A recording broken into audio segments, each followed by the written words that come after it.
Welcome to OU Informed, a podcast where Open University academics illuminate the issues and topics of our times. In this episode, we look at some of the reasons behind the recent rise in the numbers of people experiencing homelessness. With the charity Shelter recently estimating that around 320,000 people across Great Britain were homeless at the start of 2018, addressing the underlying causes is high on the agenda. A climate of social spending cuts, rising rents and insecure work are all contributing factors which haven't gone unnoticed. In fact, a recent UN report declared that the UK government had inflicted a great misery on its people with punitive, mean-spirited and often callous austerity policies. Dr. Victoria Cooper and Dr. Daniel McCulloch are lecturers in Criminology at the Open University and have both researched and written extensively on issues relating to homelessness and austerity, as well as exploring social research methods themselves.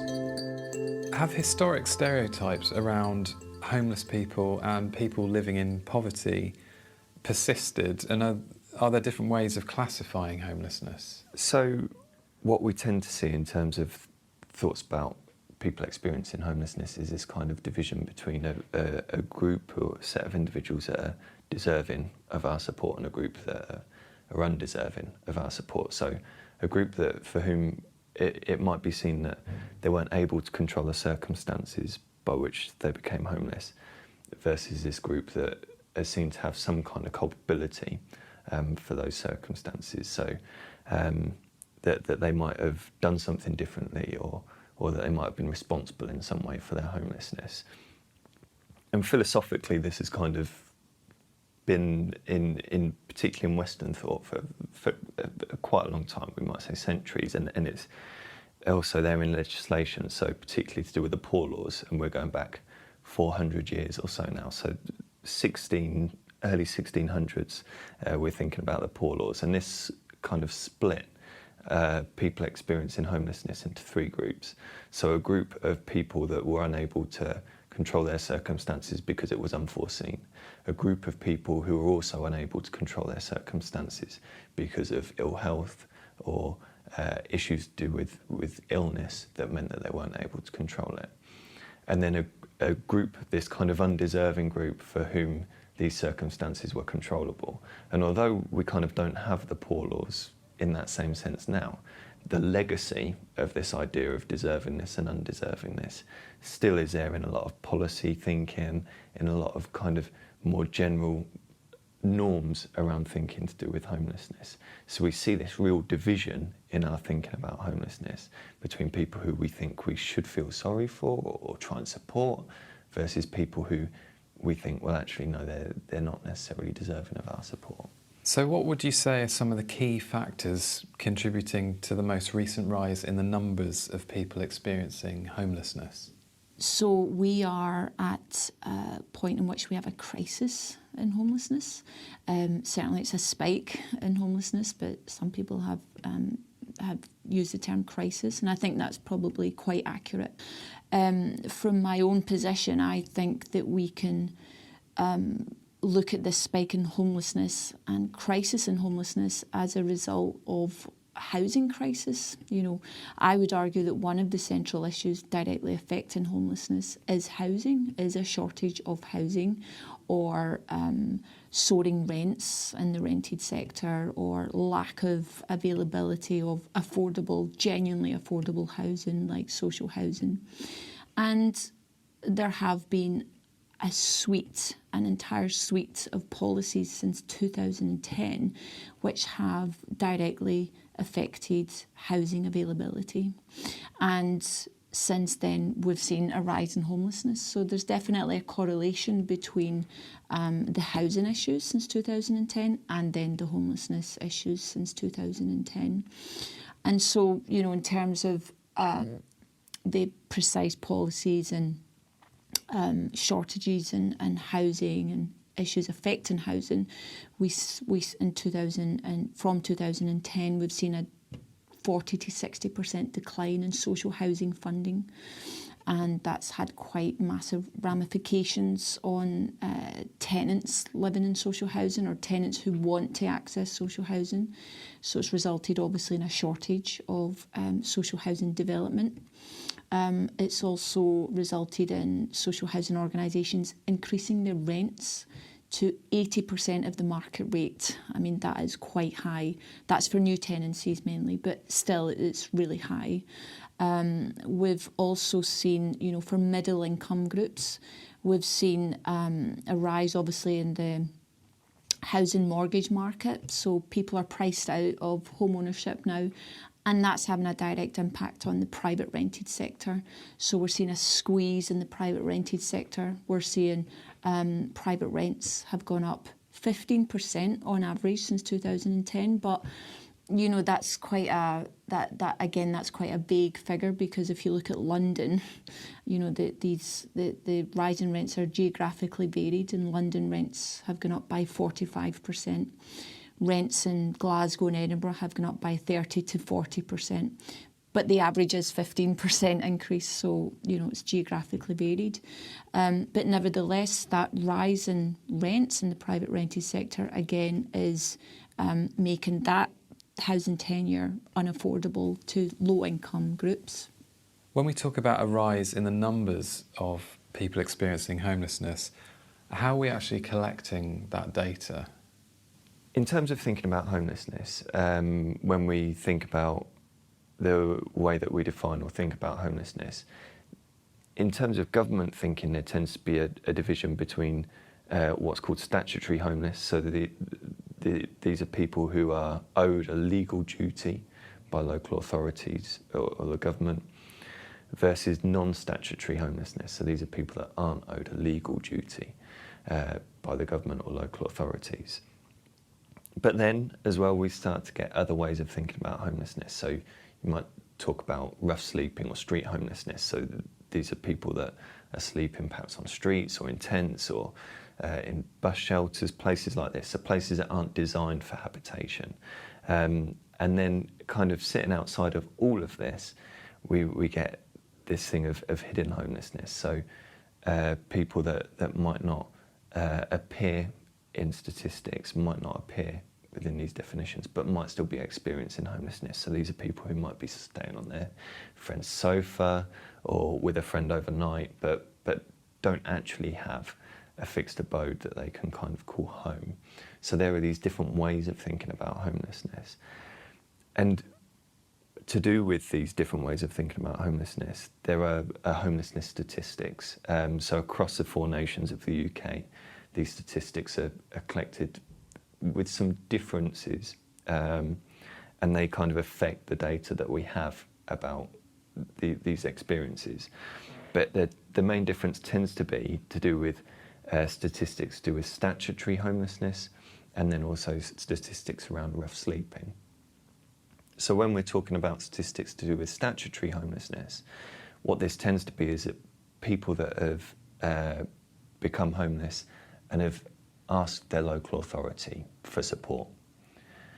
And the local authority will either make a decision, yes, you're entitled to support, or no, you're not entitled to support. And when they're making that decision, they're able to collect data on who has made an application and whether they've either been given support or not been given support. And so that's where we start to get data about statutory homelessness.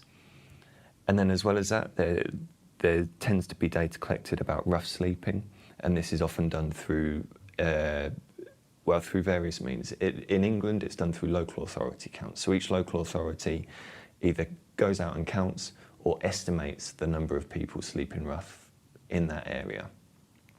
And there are some differences between the 4 nations of the UK and how this is done. So, for example, if we look at Northern Ireland doesn't routinely collect statistics about the number of people sleeping rough. So that's quite a different approach to that approach in England. Now, what we've seen in England is that up until the data for 2018, since 2010, there was a year-on-year increase in the number of people estimated to be sleeping rough. And in 2018, this figure fell by 2%. my personal view is that some of this fall is perhaps questionable.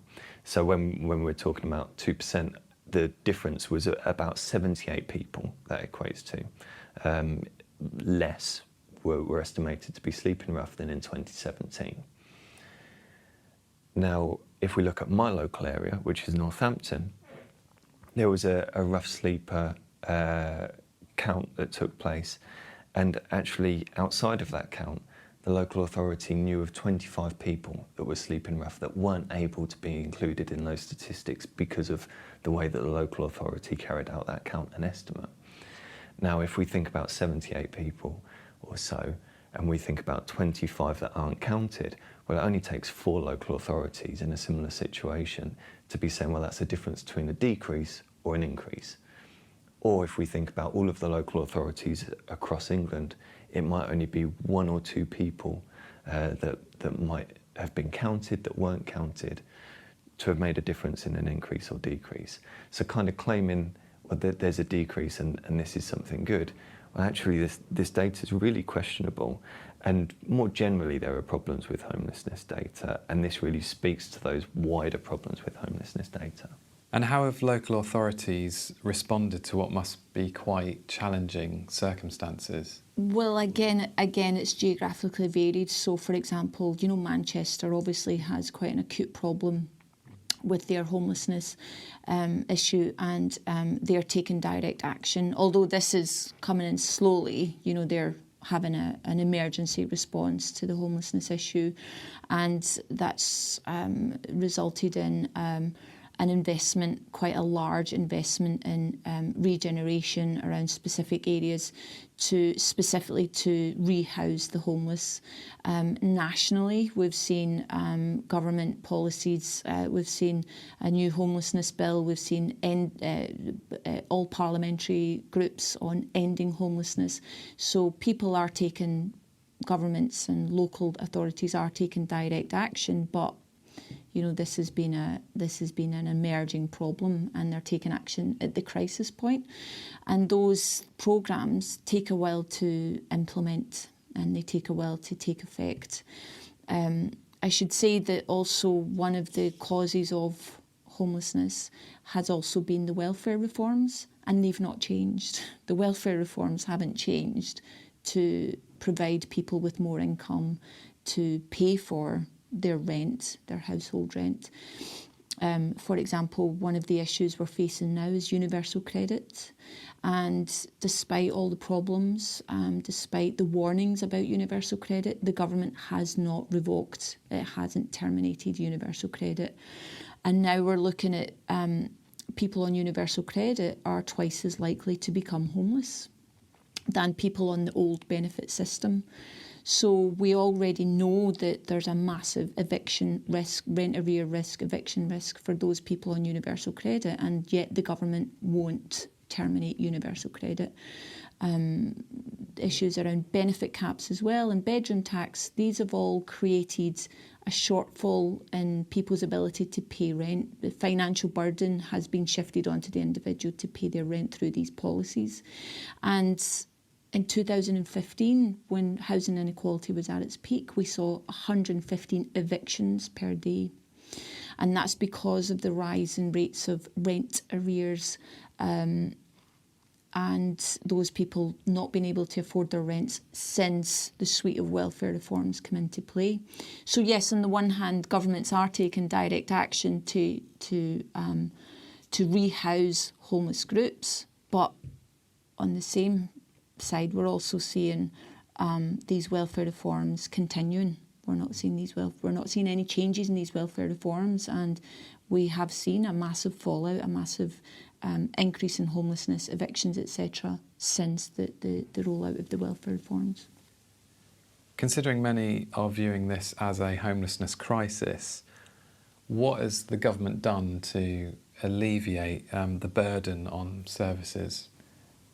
Homelessness services and services more widely, so accommodation services and then things like day centres that are open during the day for people to go to, have seen their general pot of funding from the government cut over the last 8 or 9 years or so.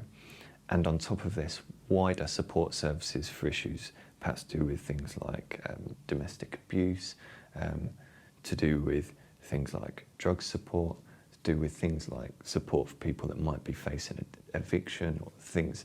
So, for example, citizens advice bureaus. Funding for these sorts of services has also been cut. And so what that means is that there's a kind of a greater group of people trying to access homelessness services for the support that's on offer there, at the same time as these services are being cut. So there's a real squeeze on provision. And so what that means is that services are having to make difficult decisions about who they can support and who they can't support. So are there people whose needs are seen as too great for particular services to support? Their needs are too complex or something like that. Or are there people that the service might focus on more because actually they have a greater chance of success?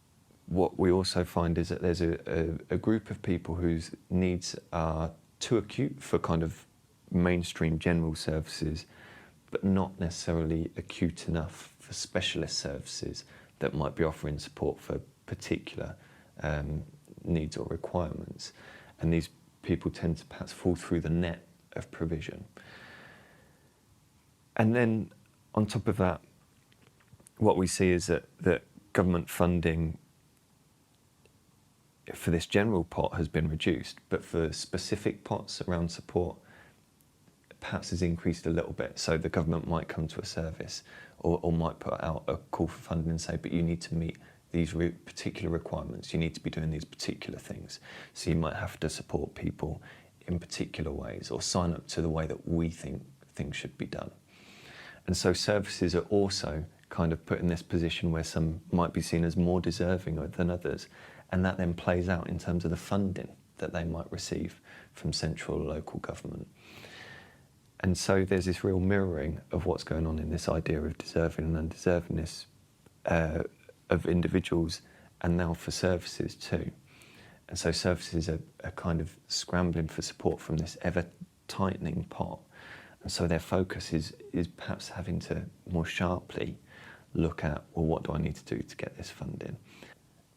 And then there are particular examples. So we can look at the reduction in bed spaces.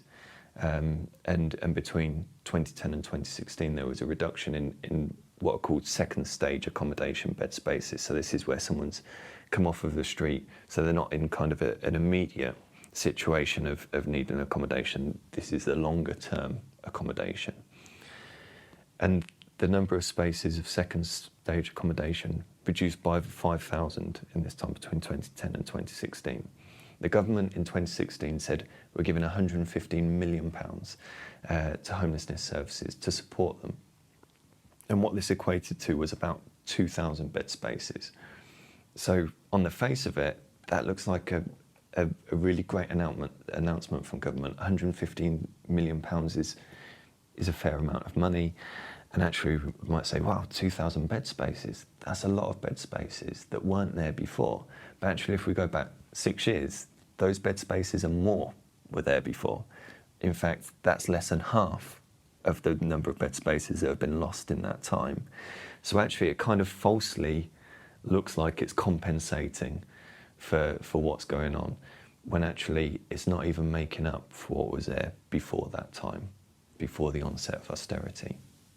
Why is the government sticking to universal credit and other welfare reforms when a body of evidence indicates they're not solving the issues, and in some cases they're exacerbating this crisis in homelessness? By default, this is about austerity, okay? And austerity is an economic model. It's a fiscal policy that is innately about cutting back on public expenditure, while at the same time lowering taxes for wealthier groups, for businesses, for corporations, in order to crowd in business investment.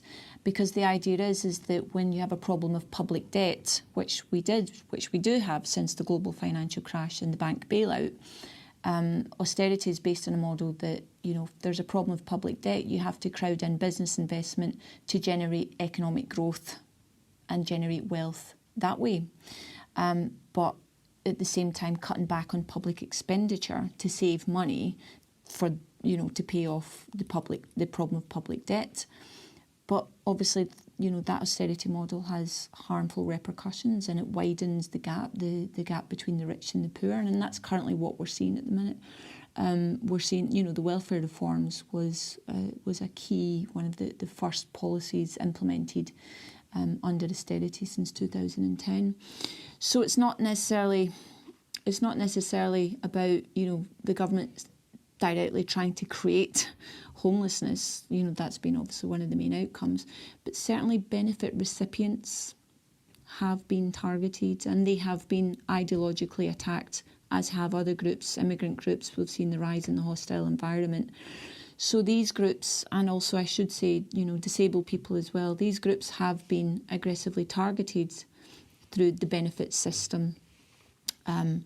The moment, after the global financial crash and the bank bailout, George Osborne, when he was Chancellor of the Exchequer, he said that the problem we have with public debt now is a result of our welfare expenditure. So we went from bank bailout, public debt, to the problem being about welfare expenditure. So it was, we had, austerity was based on misinformation, essentially. And governments previously as well, I should say, have always tried to attack welfare expenditure. We saw, obviously the Conservative government in the 1980s, when we had a rollout of fiscal policies in the 1980s, the government again attacked and cut back on welfare expenditure. So we've seen that occur over the 1980s, and we've seen it occur also in the 1990s, but under austerity it's occurred at a much faster rate, and I think this is why we're seeing the housing crisis that we're in, and now the homelessness crisis that we're in, because of the scale at which these cuts have been implemented. In terms of provisions for homeless people, or in terms of provisions for vulnerable tenants, in terms of provisions for those tenants who previously there was always funds for prevention policies around homelessness. There was always funds for prevention policies. So that catered to and protected vulnerable tenants. And now there's no funds for prevention policies, and that's because local authorities have had to make some really tough decisions about where they're spending their money in light of these austerity cuts. And certainly in terms of, homeless individuals and homeless communities having a voice, I mean, it is difficult for them because they are at the bottom of the hierarchy in terms of income, in terms of political participation as well. Political participation has always been a problem for groups without housing. It's always historically been a problem. One scholar says that people are free to do what they want to do as long as they have a house or access to private spaces in which to do it in. And political participation amongst homeless groups has historically and currently been an issue because they don't have a house. So even, to vote, for example, to cast their vote. Homeless people can vote, but it's extremely difficult if you're using a care of address. So even in that very rudimentary level of political participation, homeless people have always sort of sat in the fringes of that of their participation. And it's not to say that they're not politically active; they are, and especially now, we're seeing a rise in really interesting radical homeless action groups who are trying to facilitate a political voice around those communities, and who are trying to draw awareness to homelessness as a political problem, as an economic problem, not as a problem related to the individual, as some governments like to assert. So we are definitely seeing a shift. I would say we're seeing a rise in attention of homelessness as a political problem. The government recently pledged to end homelessness by 2027. Is this a goal you feel can be achieved? Yeah, I don't think that homelessness in the UK will end by 2027. Certainly kind of looking at the moment.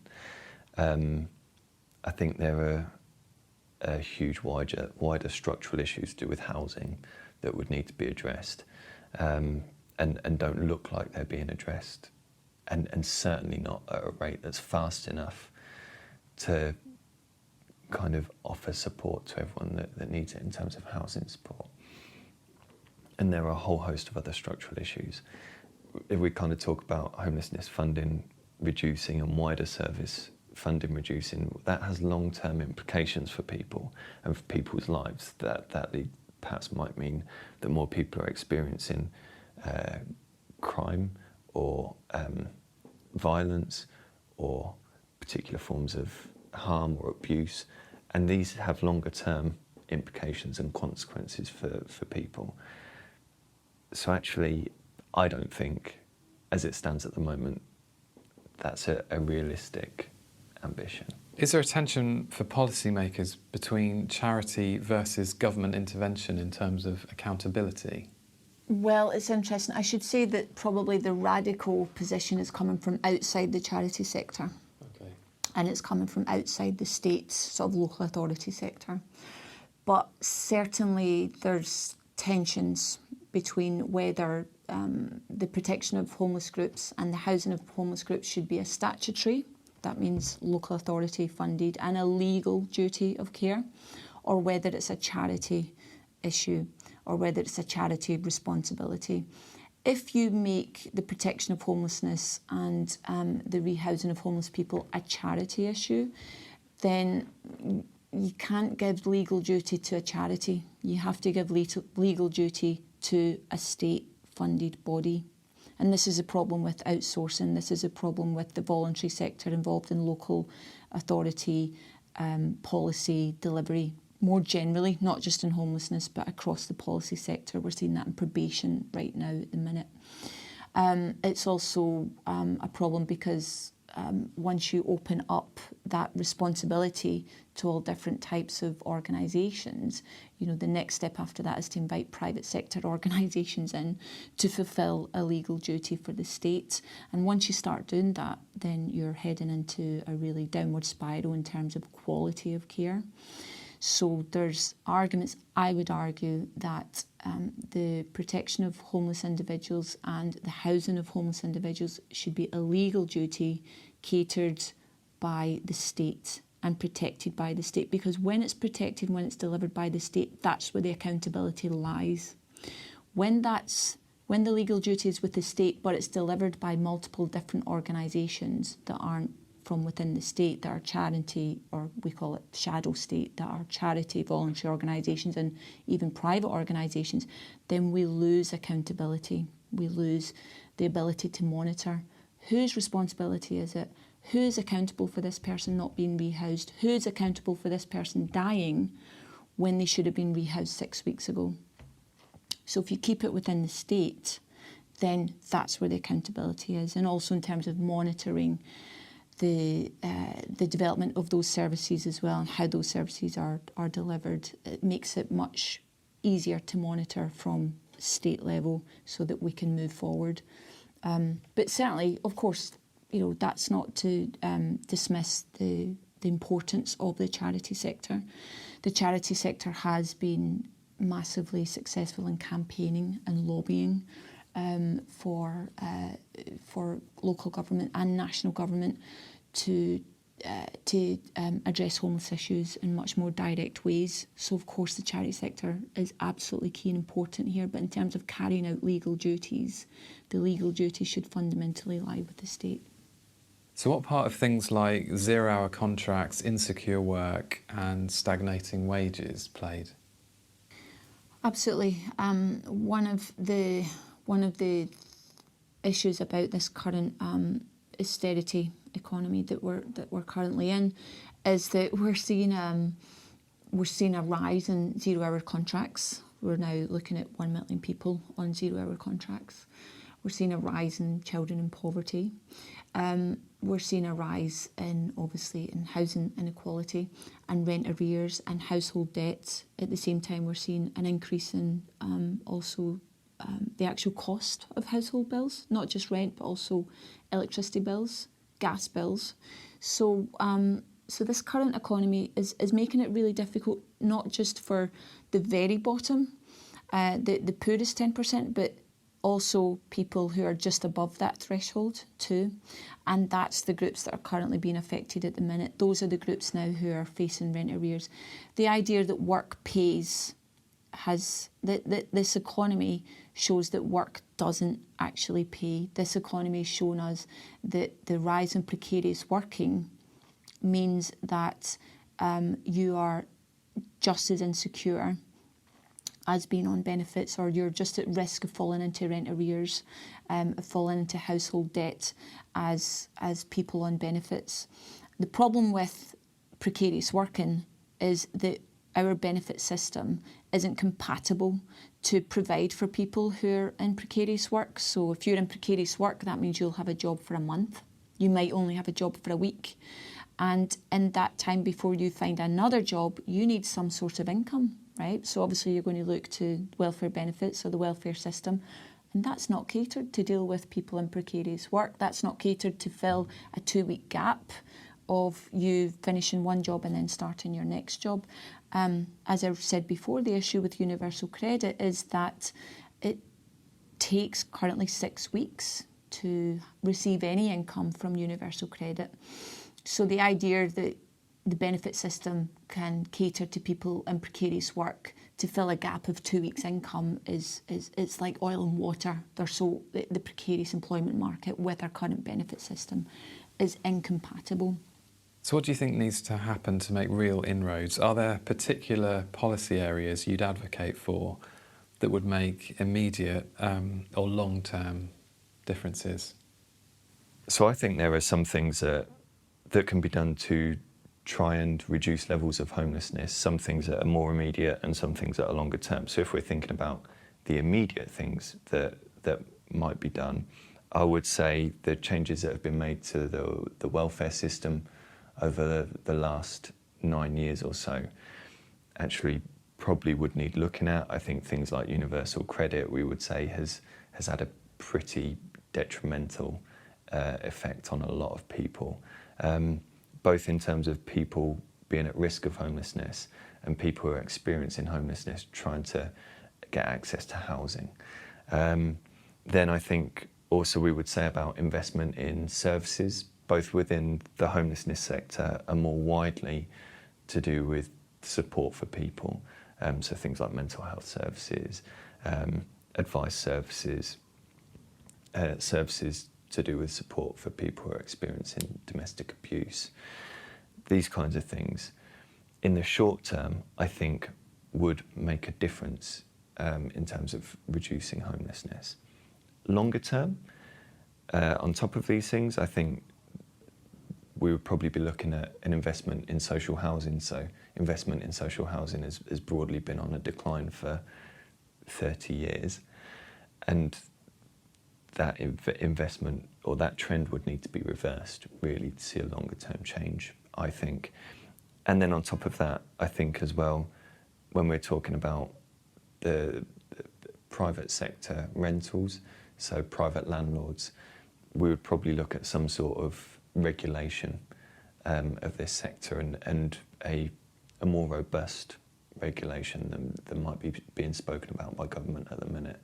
So a regulation that might look at why people are evicted and what can be done about that, but also things to do with rental conditions, the kinds of issues that people are experiencing on a wide scale in private rentals. And that's of a different level, I think, to what the government's talking about at the moment. What other areas relating to homelessness are researchers currently looking at? The current issue around the awareness or the current concern around homelessness at the minute is the number at which the number of homeless people who are dying. We have known historically, and we know currently that homeless people have a much higher mortality rate. On average, homeless people live have a lifespan of 45 years. Obviously, compared with housed persons, that's about 70 years. So homeless people have historically had a high mortality rate, but we've never before talked about the scale at which homeless people are dying, and that is presently an issue that's being talked about now in the media, in mainstream media, and also I should say national government too. So there's an interesting study by the Bureau of Investigative Journalism, who are an independent journalist organisation, and they led on a project called Dying Homeless Project. And basically they realised, wow, nobody's monitoring this problem. Nobody's monitoring the scale at which homeless people are dying, the number of homeless people who are dying, and also the causes, the reasons of the deaths. So they did a study over 18 months where they monitored and they counted actually the number of homeless people who died, and they estimated that approximately 750 homeless people died over 18 months. And when we average that out, that's about 40 homeless persons per month who have died over an 18-month period. And so through that project and just general awareness, as I said, there's also interest in radical homeless action groups who are also drawing awareness to the rate at which homeless people are dying too, and the health problems affecting homeless people compared to housed people. So homeless deaths is currently I think one of the most important issues now that's come out of this homeless crisis, and certainly the all parliamentary party group on homelessness have taken up the issue of homeless deaths, and they're currently looking at methodologies in which local authorities and also national government can begin to start monitoring homeless deaths.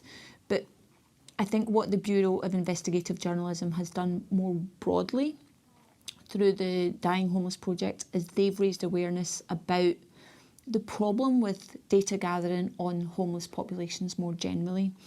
There's problems in data gathering around rough sleeping, around evictions, as well as obviously homeless people who are dying. So that seems to be the current most prominent issue that has come out of the homeless crisis. Share your thoughts on this episode's topic by using the hashtag OUInformed. This episode was brought to you by the OU social media engagement team and produced and presented by Greg Harwood. We'll see you next time.